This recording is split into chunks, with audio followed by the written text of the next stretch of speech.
In the beating heart of Lagos Island, southwestern region of Nigeria, where bridges meet the sea and millions chase survival every sunrise. Beneath the crowded bridges, echoing horns and endless shouts of traders, the streets of Idumota have always told stories. Stories of money, stories of survival, and sometimes stories written in blood. But in January 2022, that heartbeat stopped. The shouts of traders turned into screams. The smell of roasted corn gave way to gunpowder. And one of the busiest streets in Nigeria became a battlefield. This is the untold story of the Idumota Clash, a violent struggle for power, control, and survival. A story of men who thought they ruled the streets, until the streets ruled them. The Idumota area, located on Lagos Island, Lagos State, is one of West Africa's most bustling commercial hubs. Its eponymous market is a sprawling maze of shops, kiosks, and informal stalls. Idumota is more than a market. It is a machine, an economic engine that never sleeps. From sunrise, traders flood its narrow lanes with goods from across Africa. From sunset, the same streets transform into corridors of transport. Buses, kiki, tricycles, danfo conductors shouting for passengers. Amid the noise and motion, another structure rules: the National Union of Road Transport Workers, or NURTW. Officially, it is a trade union, collecting levies and organizing transport routes. Unofficially, it is a network of power, part labor, part business, part street government. For decades, Lagos has learned that whoever controls the union controls the parks, and whoever controls the parks controls the streets. The NURTW's influence in Lagos is legendary. From the 1990s, it evolved into a critical force connecting the state's transport sector with its political system. Union chairmen often became community kings, feared, respected, and courted by politicians. By the late 2000s, under Musiliu Akinsanya, popularly known as MC Oluomo, the Lagos chapter of NURTW had grown into a disciplined, profit-driven empire. Revenue from levies, tickets, and union dues ran into billions each year. But power rarely flows in one direction for long. Across the city, smaller chairmen, branch bosses, each commanded their territories. On Lagos Island, the most prominent of them all was Aziz Kunle Lawal, known as Kunle Poly, the chairman of Lagos Island B branch, a street-smart, widely connected figure who controlled the bustling Idumota axis. At his side, or rather, in his shadow, another powerful personality was rising. Hakeem Agbula Kosoko, popularly called Okoro, the chairman of Lagos Island D branch. Both men operated under the same union umbrella, but loyalty is a currency that shifts easily in the Lagos transport world. By late 2021, whispers of disagreement between Kunle Poly and Okoro had begun to spread. It wasn't merely a personal feud, it was about territory, revenue, and recognition. The Ayin Eyo unit, a major collection point for buses and tricycles, sat at the center of the storm. Daily levies from that zone were huge, enough to attract rivals, allies, and opportunists. Each faction accused the other of overstepping boundaries. There were reports of invasions, boys from one side entering another's domain to seize levies or intimidate collectors. Meetings were held, warnings issued, but the tension kept rising. Within the union, some elders tried to mediate. Outside the union, the markets, from Balogun to Martins to Church Street, could feel the rumble of an approaching storm. Because when transport men fight in Lagos, the city feels it. On Thursday, the 20th of January, 2022, what began as a regular day of trading in Idumota quickly descended into chaos.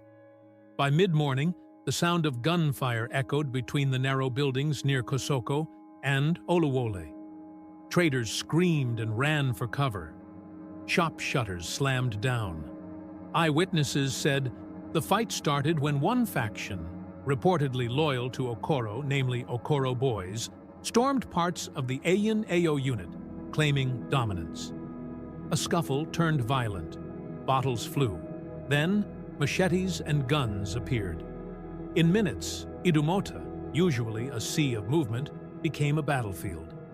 Traders and residents ran for cover, smoke rising, voices crying for help. The Lagos Island Police Division responded, but sporadic gunfire continued into the night. On Friday, the 21st of January, the violence intensified. There was heavy gunshots ringing out from Idumota Carter Bridge, Eriko Street, Martin Street, and Balogan Market. Traders fled in panic. Commercial buses abandoned their parks. For hours, the heart of Lagos commerce fell silent. PM News reported that both rival groups used dangerous weapons. Some said at least 2 people were killed that day. Others claimed 4. Dozens were injured. Police patrols moved in, restoring a shaky calm by late afternoon. But underneath the silence was fear. Fear that this wasn't over. Through the weekend, tension gripped Lagos Island. Traders refused to open shops. Rumors swirled. Who started it? Who died? Would there be revenge? The police launched an investigation, while leaders from the NURTW State Council met behind closed doors. At the top, MC Oluomo himself, the state chairman, appealed for peace, warning that continued violence could destroy the union's credibility. But by Monday morning, the story had already reached the government house in Alausa, Ikeja. On Monday, the 24th of January, 2022. The Lagos State Rapid Response Squad moved in.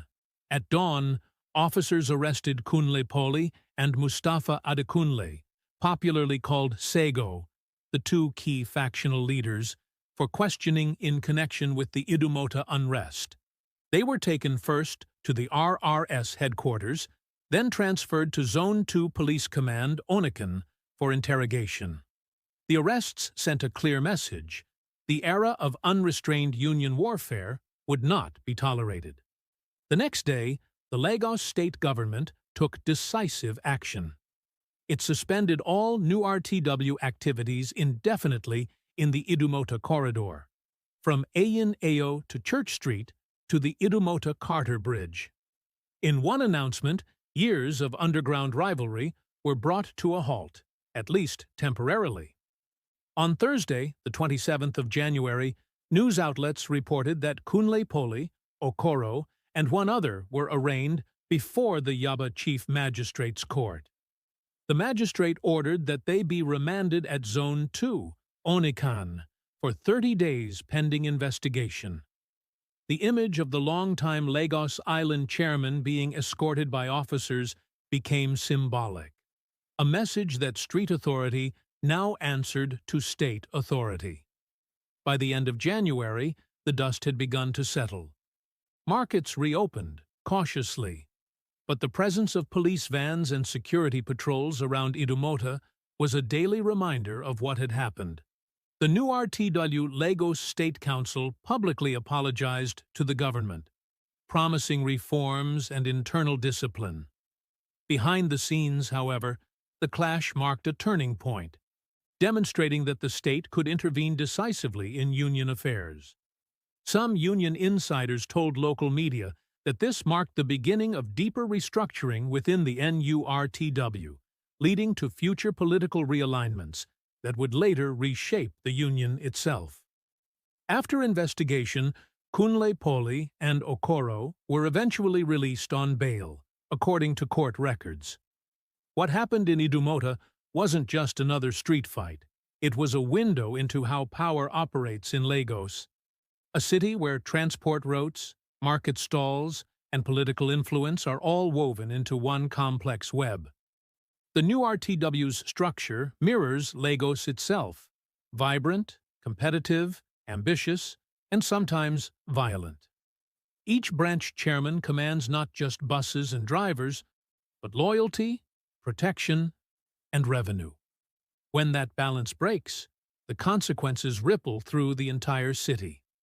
For the people of Lagos Island, the lesson was clear. One disagreement, one moment of anger, can silence an entire marketplace. Yet amid fear and uncertainty, the city endured, because Lagos always does. Today, the markets are open again. The buses are loading. Life goes on. But the memory of that January remains a reminder that power built on rivalry is fragile, and that peace, once lost, takes far longer to rebuild. This has been the Idumota Clash. Blood, power, and the battle for Lagos streets. If you found this story insightful, please like, share, and subscribe for more factual stories of Nigeria's people, politics, and survival.